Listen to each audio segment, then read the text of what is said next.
묵도하심으로 7월 첫 번째 주일 예배를 하나님께 드리시겠습니다.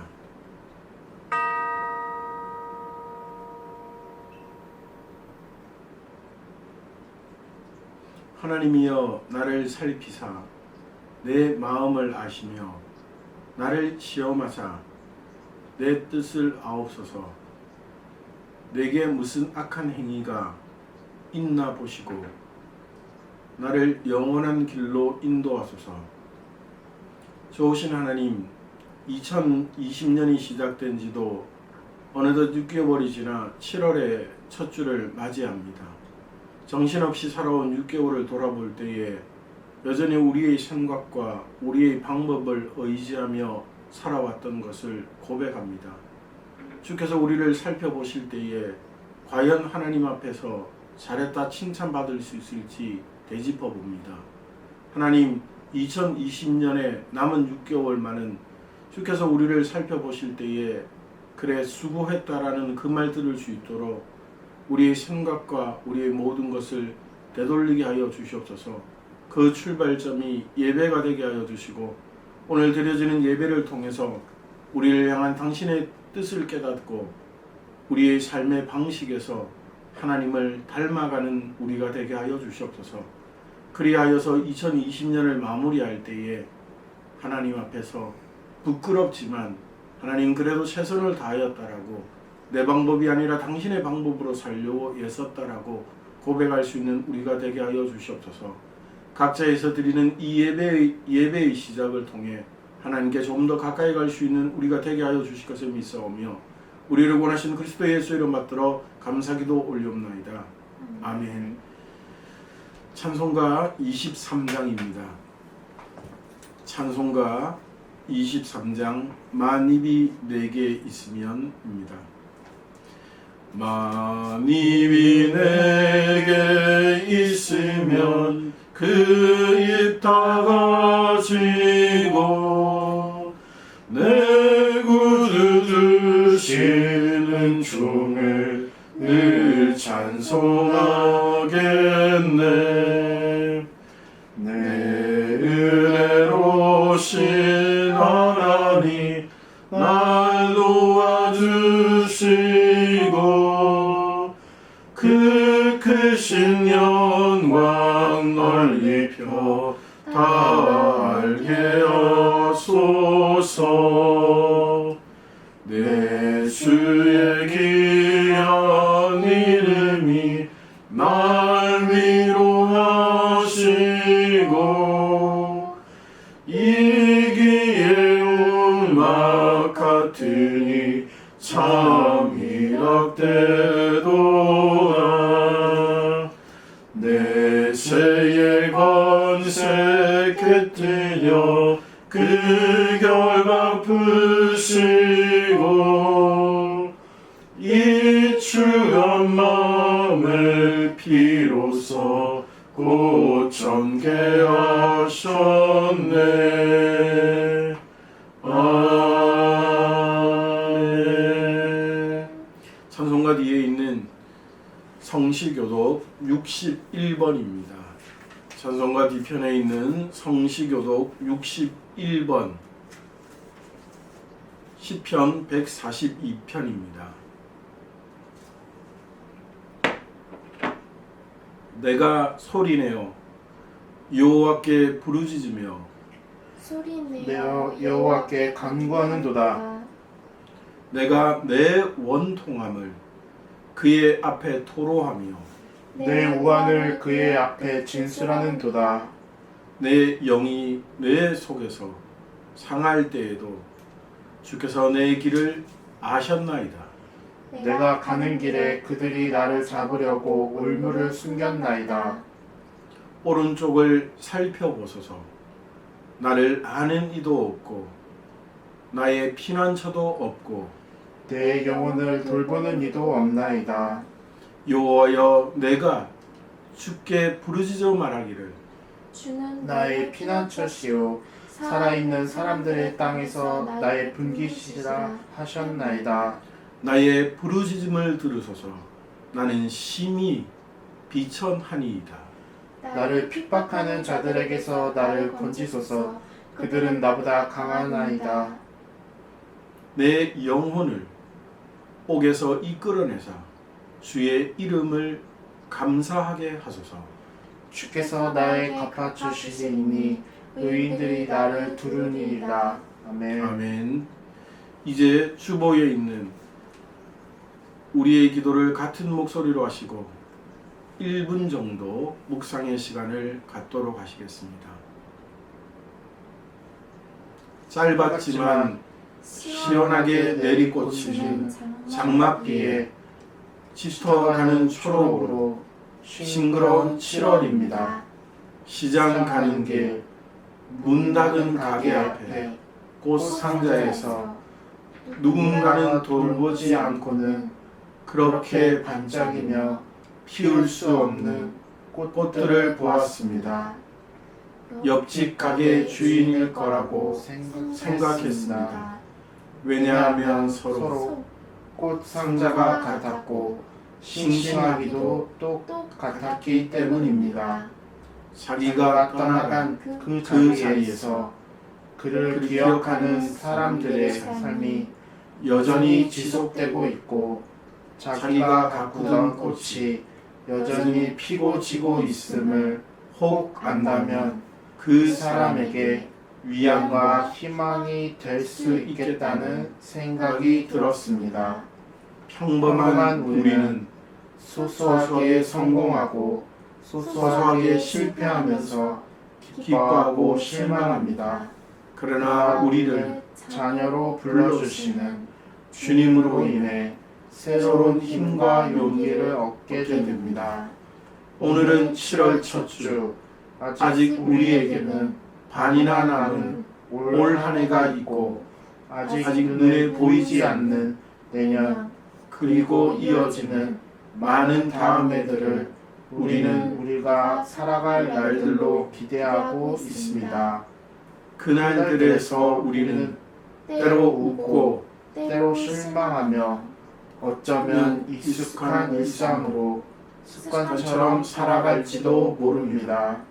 그러나 우리는 이 세상의 손님, 언젠가는 결국 삶의 자리를 거두어 들어야 함을 알고 있습니다. 주님 허락하신 오늘 앞에서 익숙함에 무거운 옷을 벗고 새날을 맞이하는 감사와 설렘으로 기도하며 살아가는 우리 되게 하옵소서. 늘 우리와 동행하시는 주님 때문에 우리의 삶은 빛과 소망이 넘침을 고백합니다. 오늘의 이 고백을 잊지 않는 우리 되게 하소서. 주님 이름으로 기도합니다. 아멘.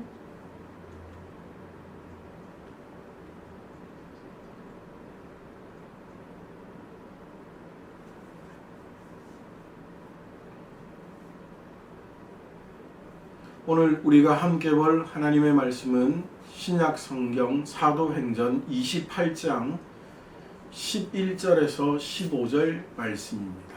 신약 성경 사도행전 28장 11절에서 15절 말씀을 우리 한 절씩 교독하시고 15절은 함께 읽도록 하시겠습니다. 석 달 후에 우리가 그 섬에서 겨울을 난 알렉산드리아 배를 타고 떠나니 그 배의 머리 장식은 디오스구로라 수라구사에 대해 배우고 사흘을 있다가 거기서 둘러가서 레기온에 이르러 하루를 지낸 후 남풍이 일어나므로 이튿날 보드올에 이르러 거기서 형제들을 만나 그들의 청함을 받아 이래를 함께 머무니라. 그래서 우리는 이와 같이 로마로 가니라. 그곳 형제들이 우리 소식을 듣고 아비오 광장과 트레이스 타르베네까지 맞으러 오니 바울이 그들을 보고 하나님께 감사하고 담대한 마음을 얻느니라. 아멘. 아멘. 함께 읽은 말씀을 가지고 장도연 전도사님께서 한영 받는 바울이라는 제목으로 말씀 전하실 때에 많은 은혜 받으시기 바랍니다. 오늘 성경 본문은 바울의 1차, 2차, 3차 선교 여행 후 로마행에서 로마에 입성하기 전 내용입니다. 바울 일행은 로마로 가는 향해길에 난파되어서 몰타 섬에 정박하여 3개월을 보냈습니다. 3개월은 겨울이었고 그들은 이른 봄에 되어서 다시 로마로 여행을 계속하게 되는데요. 이 시기는 대략 AD 60년 2월경으로 지금으로부터 1960년 전의 이야기입니다. 볼타섬에서 출발하여 수라구사라는 시실리 섬 동쪽 해안의 항구에 도착하게 됩니다. 그곳에서 사흘을 머물며 남풍을 기다리다가 북서풍이 부는 쪽으로 배를 돌려 이탈리아 남단 레기온으로 향합니다.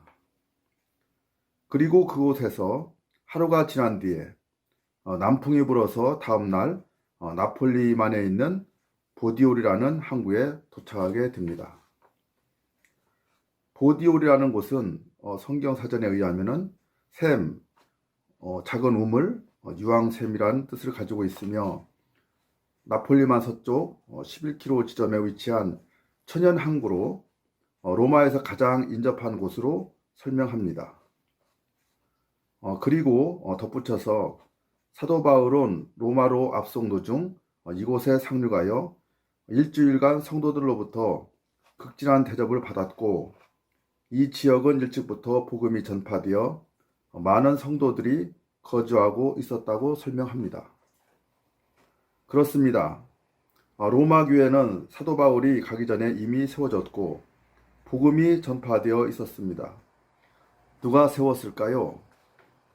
사도행전 2장 10절에 따르면 예루살렘을 방문했던 유대인들과 이방인 개종자들이 오순절 성령 강림 경험한 후 로마로 돌아와 로마 교회를 세운 것으로 전해집니다. 여하튼 바울은 로마로 끌려가는 죄인의 신분이었지만 특별히 이곳 보디올에서 일주일간 머물 수 있는 허락을 받아 성도들로부터 격려와 환대를 받게 됩니다. 당시 지휘관 백부장 율리오는 로마의 장교로서 빠른 시일에 죄수들을 이송해야 하는 의무가 있었을 것입니다. 그러나 보디올에서 바울에게 일주일을 머물도록 허락하게 되는데요. 아마도 그의 임무인 죄수들을 로마로 이송하는 향해 도중 난파된 선상에서의 여러 일들과 멜리데 섬에서의 겪은 일들 때문일 것입니다. 백부장 율리오는 바울을 통해 역사하시는 창조주 하나님을 느끼고 바울은 하나님의 보냄을 받은 자라고 아마 생각했을 것입니다. 이방인 사도로 부름받은 바울의 선교 방식은 예수님처럼 사람이 많이 모이는 도시와 그곳의 회당이었습니다. 그래서 사도 바울에게 사도행전 1장 8절에 세계를 향한 선교 비전으로 당연히 최고의 정치 중심 도시 로마로 가서 복음을 전하는 것이었습니다. 왜냐하면 당시 모든 길은 로마로 통한다라고 할 정도로 로마를 정복하면 세계 복음화를 이룰 수 있기 때문이었습니다. 그래서 그는 그토록 복음 전도의 열정과 함께 로마에 가고 싶었고 여러 번 시도했으나 번번이 가지 못하고 이제야 죄인의 신분으로 로마로 후송되어 가는 중이었습니다. 당시 로마 시민은 로마 황제한테 재판을 받을 수 있었는데 로마 시민권자인 바울은 이 점을 자신의 로마 선교 비전을 실현시키고자 하는 방법으로 택한 것입니다. 바울의 로마로 향한 열정은 로마서를 통해서 알 수 있습니다. 그의 로마서는 1차, 2차, 3차 선교 여행 때, 그 중에서 특별히 3차 선교 여행 때 고린도에서 쓰여지게 됩니다. 당시 그는 전도 여행 중에 많은 사람들로부터 로마 교회 소식을 들었습니다. 그래서 그가 방문할 로마 교회의 성도들이 더욱 믿음에 굳게 설 수 있도록 하고자 하는 의도로 복음의 놀라운 내용들을 쓰게 됩니다. 그래서 그들은 바울을 직접 만나기 전에 이미 로마서를 읽었고 믿었고 바울을 알았었습니다. 그리고 바울의 로마 교회 방문을 몹시 기다렸던 사람들이었습니다. 마치 구약 39권의 말씀이 우리에게 먼저 그리스도를 계시하여 주시고 예수님이 오신 것처럼 말입니다. 그러니 로마 교회 성도들의 바울의 방문을 얼마나 열렬히 환대하고 기뻐했을까요? 그리고 한편 사도 바울이 이들을 만나기 전 스스로 로마에 가서 로마 형제들로부터 어떠한 대접을 받을지를 염려하는 마음도 있었을 텐데요. 이 로마 교인들이 멀리 아비오 광장과 트레이스 타베르네로부터 걸어와서 환영해주는 따뜻한 행동을 보고 그의 모든 염려는 다 사라지고 감사와 용기를 얻을 수밖에 없었을 것입니다. 참고로 아비오 광장과 트레이스 타베르네라는 곳은 사도 바울이 로마로 입성하는 여정의 장소들로서 아비오 광장은 로마로부터 73km, 트레이스 타베르네는 56km 떨어진 지역입니다. 이렇게 먼 길에서 모여들어 바울을 환영하는 로마 교회 사람들과 바울의 만남은 믿음으로 하나가 되어 사랑과 용기를 주고받는 아름다운 장면이 아닐 수 없습니다. 우리는 여기서 로마 교회 성도들의 사도를 향한 감사의 마음과 멀리 떨어져 있었으나 사도와 성도들 간의 아름다운 교제를 읽을 수가 있습니다. 이것이 코이노니아의 이유이고 예수 그리스도의 십자가와 부활을 통해 나타나는 하나님의 사랑이 아닐까요? 오늘 우리가 사는 현실에서 교회는 참 많습니다. 교회들마다 목사와 성도 간의 관계가 사도 바울과 로마 교회 성도들처럼 감사와 용기를 주고 사랑하는 것에 얼마나 속해 있을까요? 현재 우리는 많은 교회에서 목사들과 성도들 간에 서로 존경하고 사랑하기보다는 싫어하고 마지못해 관계하는 갈등이 많은 시대를 살고 있습니다. 목사들은 성도들에 대해 사랑이나 열정과 노력이 부족하고 성도들은 목사들에 대한 존경이나 관용과 인내가 부족한 경우가 많습니다. 그래서 목사와 성도 간의 갈등이 법적인 분쟁으로까지 이어지는 경우도 종종 있습니다. 우리는 성경에서 말씀하는 목자와 양의 관계를 통해 현대의 목사와 성도의 삶이 어떠해야 할지 생각해 볼 수 있을 것 같습니다. 예화를 하나 나누며 말씀을 마치고자 합니다. 한 남자가 있었는데 어떤 양치기가 모든 양들을 각각의 이름으로 불러낼 수 있다는 이야기를 들었습니다. 그는 그것이 진짜 사실인지 직접 가서 물어봤습니다. 그런데 양치기는 한 양의 이름을 불렀습니다. 다른 양들은 풀을 뜯으며 아무런 주의도 기울이지 않고 있는데 그 한 마리 양이 고개를 들고 바라보는 것이었습니다. 그 같은 방식으로 목자는 자기 주위에 있던 12마리 양을 모두 불렀습니다. 이를 본 방문자가 말했습니다.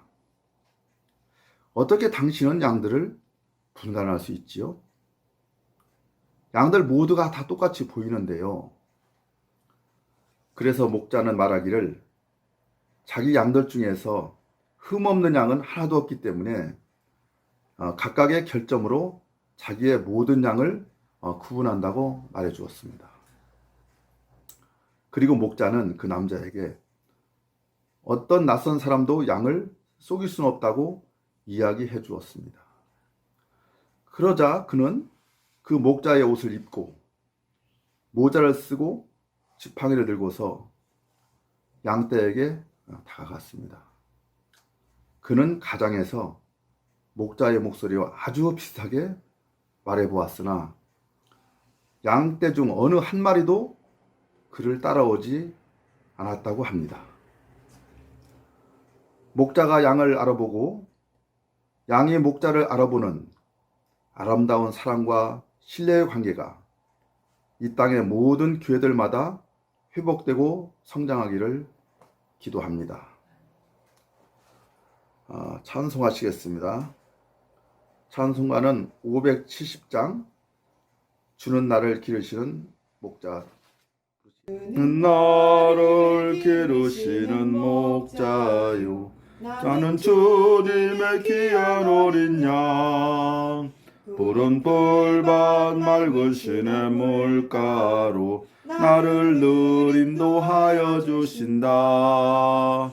주는 나의 좋은 목자, 나는 그의 어린 양. 저를 따라 꼴을 먹여주시니 내게 부족함 전혀 없어라.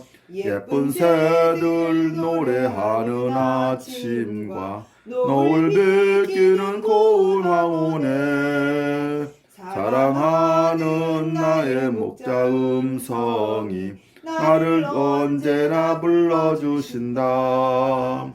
주는 나의 좋은 목자, 나는 그의 어린 양. 저를 따라 꼴을 먹여주시니 내게 부족함 전혀 없어라. 못된 짐승 나를 해치 못하고 거친 비바람 삼지 못하리. 나의 주님 강한 손을 펼치사 나를 주야로 지켜주신다.